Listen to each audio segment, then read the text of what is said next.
Então, Anne Maju, antes da gente falar sobre propriedades como a capilaridade, permeabilidade e compressibilidade que a gente já apresentou, acho importante também a gente falar um pouquinho sobre tensões. Tensão, como a gente já sabe, nada mais é do que uma força aplicada em uma determinada área.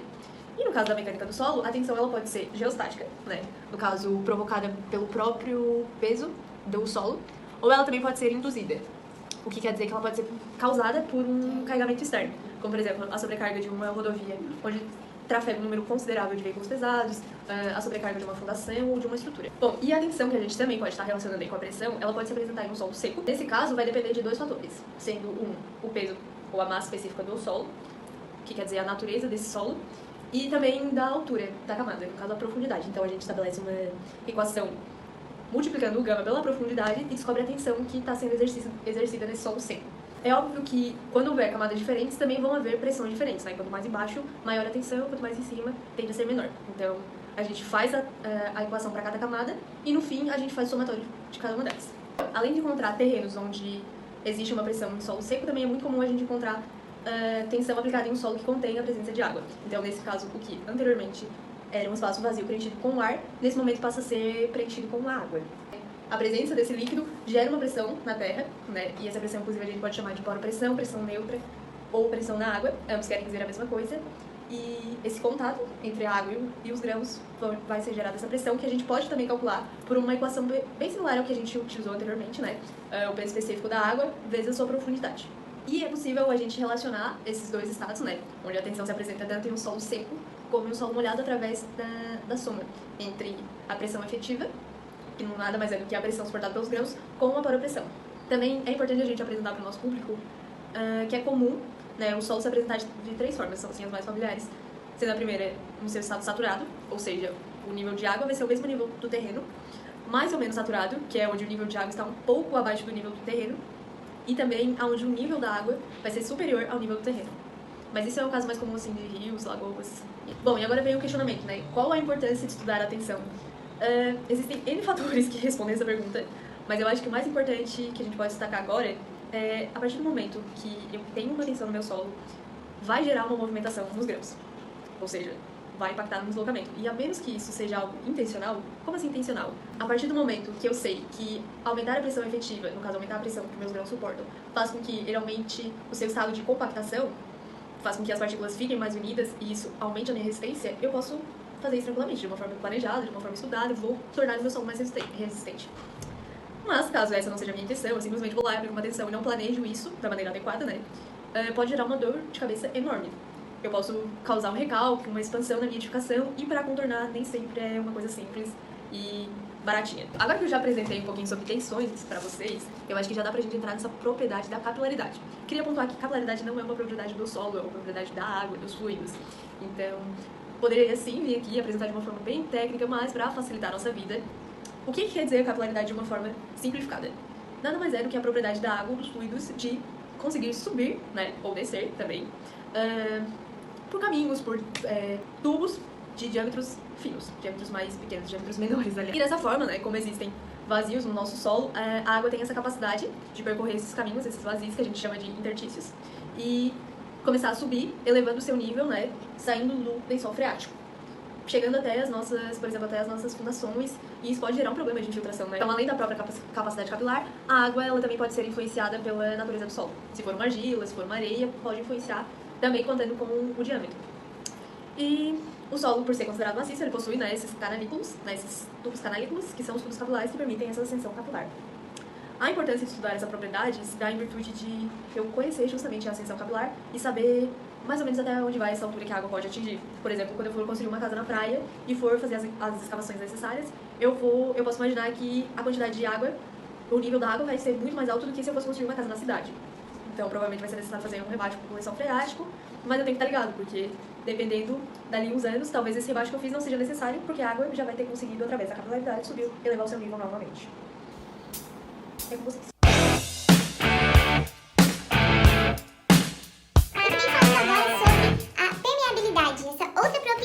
Solo, né? O que é a permeabilidade? É justamente essa característica do solo, essa propriedade em que ele permite, né, o escoamento da água através dele, a infiltração de fluidos, a infiltração da água dentro do solo. De uma certa maneira, a gente sim pode dizer que todos os solos são permeáveis. A diferença é que existem solos mais permeáveis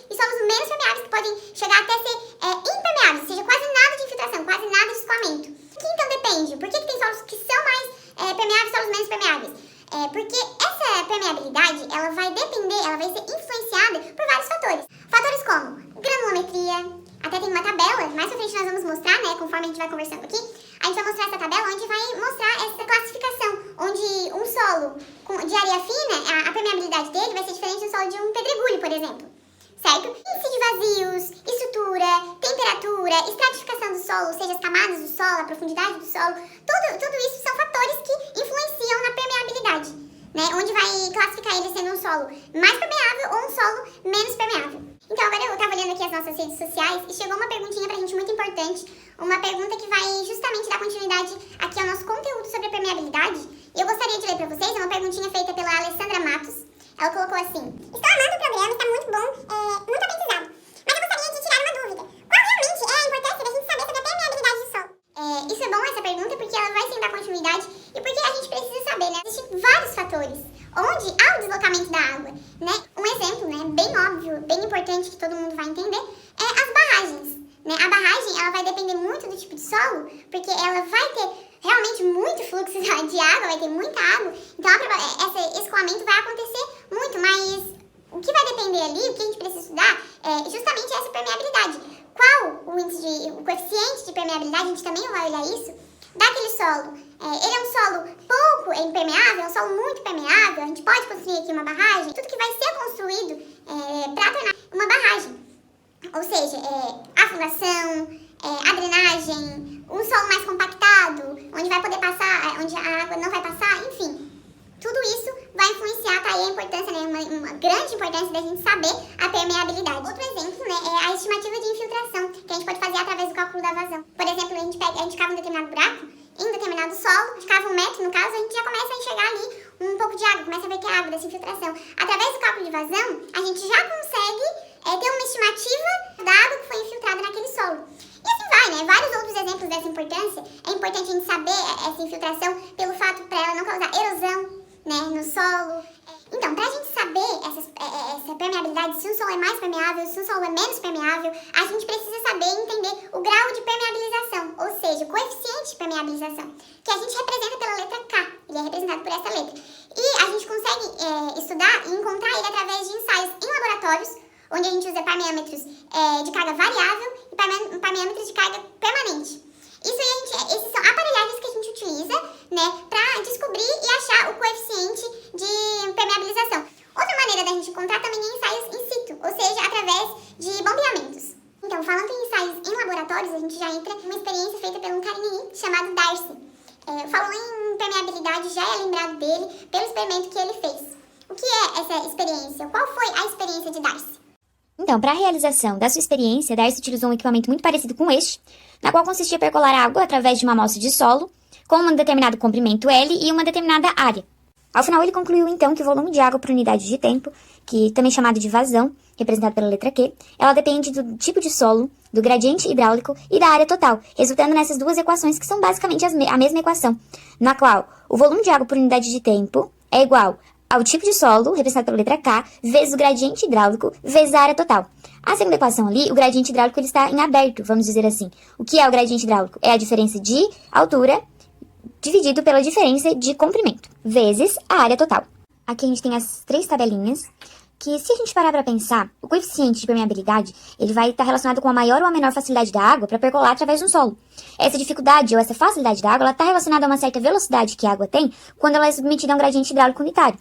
Ou seja, vai depender do tipo de solo que a água está percolando, vamos dizer assim. Então, a gente pode medir essa velocidade em centímetros por segundo ou em metros por segundo. Então, a gente analisa essas 3 tabelinhas aqui, que vai estar dito ali. Essa primeira tabela é os valores típicos de condutividade hidráulica do solo. Tem ali o tipo de solo e o valor típico de condutividade hidráulica representado pela letra K. Depois a gente tem outras 2 tabelas, onde uma fala sobre a classificação quanto ao grau de permeabilidade, se é impermeável, muito baixo, baixo, médio ou alto, e a outra já é basicamente um resumo daquela primeira tabela ali, com o tipo de solo e também o valor típico da condutividade hidráulica. Vamos falar um pouco agora sobre o rebaixamento de lençol freático. O que é esse rebaixamento de lençol freático? Quando ocorre a chuva, ou a precipitação da chuva, por causa do solo ter essa propriedade da permeabilidade, a água ela vai se deslocar, formando diferentes níveis no solo. E quando a gente vai fazer uma edificação em cima, por exemplo, é necessário a gente retirar essa água. Então a gente faz um rebaixamento do lençol freático. Ele pode ser feito de 2 maneiras. Através do bombeamento, que são esses colocados nos tubos no solo, que vão bombear a água, retirar a água. A água ela inicialmente estava com esse nível aqui, e por causa do bombeamento ela vai formar cones de rebaixamento, rebaixando o nível que está a água. no nível do lençol freático. E aqui a gente também, outra maneira, é através das ponteiras filtrantes. A gente tem aqui, vamos dizer assim, várias pranchas, que vão dar estabilidade para esses tubos coletores, que vão retirar a água, que estão conectados a essas ponteiras filtrantes. Não é à toa que elas são filtrantes. Ou seja, vai passar só água ali, não vai ter nenhuma partícula de solo. Então, para retirar somente a água. É todo um sistema que está ligado a uma bomba, que vai fazer esse bombeamento, vai tirar a água dali. É importante a gente tomar alguns cuidados na hora do bombeamento, na hora do esgotamento, para onde está indo toda essa tubulação, para onde está indo essa água. É também importante a gente tomar cuidado na hora de filtrar. Se entrar em muitas partículas finas do solo, o que vai acontecer? Vai acontecer uma compressão do solo e pode afetar os terrenos, os solos vizinhos. Então a gente também tem que tomar cuidado. E na hora do bombeamento, a gente tem que tomar cuidado para esse bombeamento não ser mais rápido do que o nível de fora, porque isso pode acontecer, resultar em um desmoronamento. Então é importante a gente sempre estudar antes e ter um planejamento antes de fazer o rebaixamento do lençol freático. Então, a permeabilidade do solo é a capacidade de absorção de chuvas que ele possui. Porém, principalmente em grandes cidades, a ocupação desordenada ela pode causar as enchentes. Um exemplo é a capital paulista, que é uma das que mais sofre, tanto pela impermeabilidade do solo urbano, quanto pelo intenso regime de chuvas que a cidade possui. E devido a essa grande ocupação por edifícios, por calçadas, por asfaltos, a água da chuva, que deveria ser absorvida naturalmente pelo solo, ela acaba sem ter para onde ir, enchendo os sistemas de coleta pluvial e também os rios, até que eles transbordem e causem as enchentes. E para amenizar situações como essa, existem alguns materiais que podem ser utilizados para aumentar a taxa de permeabilidade dos terrenos, que vão ser apresentados a seguir. Os seixos e os blocos de concreto vazados, as placas de drenagem e também os decks de madeira, os blocos intertravados, que devem ser sem rejunte e com juntas espaçadas, e também o concreto permeável. A propriedade de um corpo material que diminui seu volume quando exercida uma pressão sobre ele. É a diminuição do seu volume quando aplicada forças sobre esse determinado material. Então, ele pode ter as suas estruturas modificadas por se tratar de um material natural. Então, a alteração das partículas do solo pode ser obtida a partir de uma ruptura de partículas ou ainda o carregamento com deslocamento. Ele pode ser ocasionado por ar ou por água. E eles levam os espaços vazios que possui dentro do solo, dentro do material que vai estar sendo estudado. Logo, a gente chega à conclusão de que a variação do volume no solo é o resultado da variação dos seus espaços vazios. Ou seja, a compressão do solo pode ser calculada através dos seus espaços vazios. E causa compressão? A compressão pode ser caracterizada de diversas maneiras. Existem forças internas e externas que trabalham diretamente neste solo, como por exemplo, animais que trafegam na pista, ou raízes que com o decorrer do seu crescimento acabam também empurrando e compressando esse solo, ou seja, diminuindo os espaços vazios e transformando esse solo em um solo mais denso.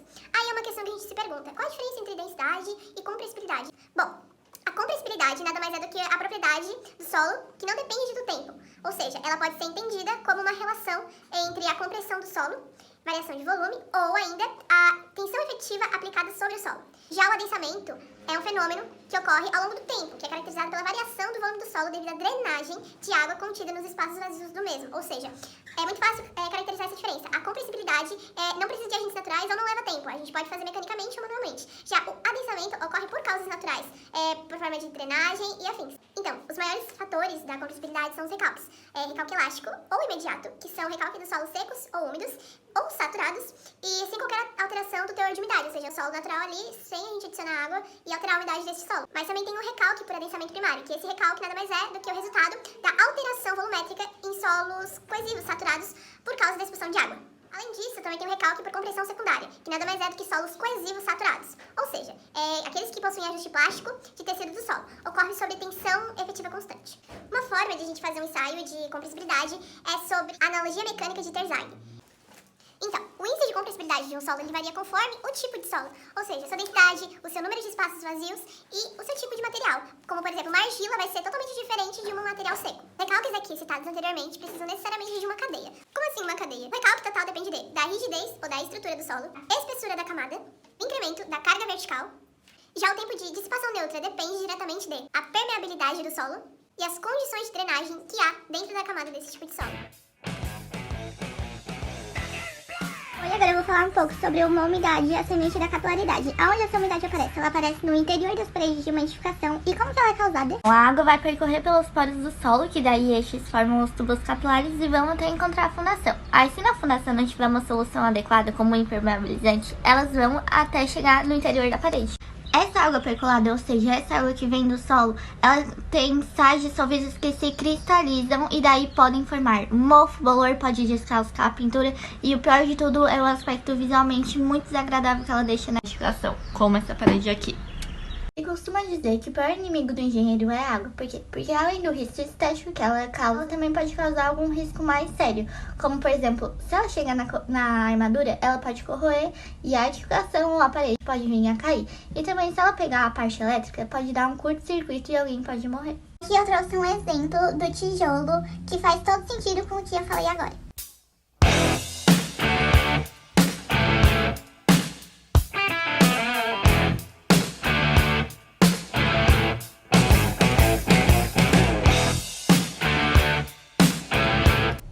Aqui a gente trouxe uma representação para explicar o que aconteceu com a Orla Santista.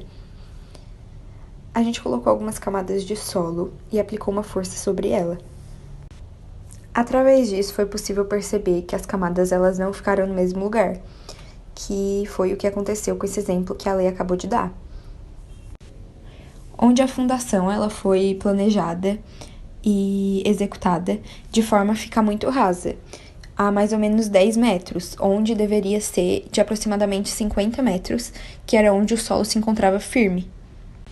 E aqui as fotos do antes e o depois desse exemplo, para mostrar o quanto as camadas mudaram de lugar. E isso faz com que a edificação tenha o recalque.